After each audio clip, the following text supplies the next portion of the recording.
Յա, այս նախքին բարգավաճականներով հավաքվել եք, վերջապես, արդեն նորից գալիս են ոնց որ են հին ու բարի ժամանակները, Թևանյան ջան, դու էլ են Իլոն Մասկի ռակետի նման, գնացիր ասենց աշխարհով ֆռացիր, էլ եկար հասար քո Նոյան տապանին, այդպես պիտի լինի, մի հատ նստեք այսօր Պետրոսի հետ, մի հատ հիշեք են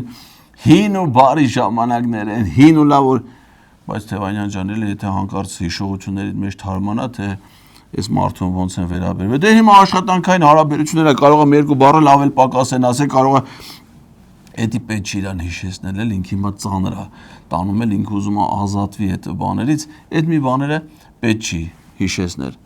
Պետրոս կարող է դու էլ հավեսի ինգնես, դու չես ուզում հիմա Նոյան տապանում ընդես կամած սա հավաքում։ Կարող է դու էլ ուզենաս մի հատ զույգ գտնես, դու էլ եթաս Նոյան, դե Նոյան տապան, ես չգիտեմ այս մեկը ոնց է, այն ժամանակ զույգերով է եղել։ Մի հատ զույգ ճարի քո համար Պետրոս, դու էլ գնա մտի Նոյան տապան։ Բանին, գիտես քեզ ով կսազի Պետրոս, Վահագ Ալեքսանյան։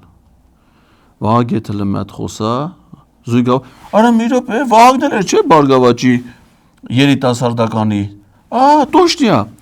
Էլ մի էլ մտածի։ Զանգյասը Էդգարն ասե, որ իմ անունից ասես ինքը կընթառաջի։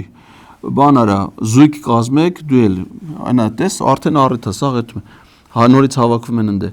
Բան արա, դու էլ Վահագ հետ զույգ արեք, ասա Վահագ կանչում են մեզ մեր մայր հողից։ Բան արա գնացեք, մտեք։ Թե չէ, ջրեղեղել ինչ ես անելու արա։ Խեղտվես։ Եթե հանկարծ չվերցնեն քեզ Նոյան տապան հիմա, մի հատ կամերա առեմ փչովի կամերա, հիմիկվանից, հենց հիմիկվանից դու այդ կամերով մանարի։ Այն կլոր են փչովի կամերներից, մարդը ինչ իմանաս, ջրեղեղը երբ հալելու, այս մարդիկ ասենք տապանի վրա են, բա դու որտե ես ելելու։ Հեսա կմշակենք հասկանանք, թե դուք ինչ եք գնացել տապան։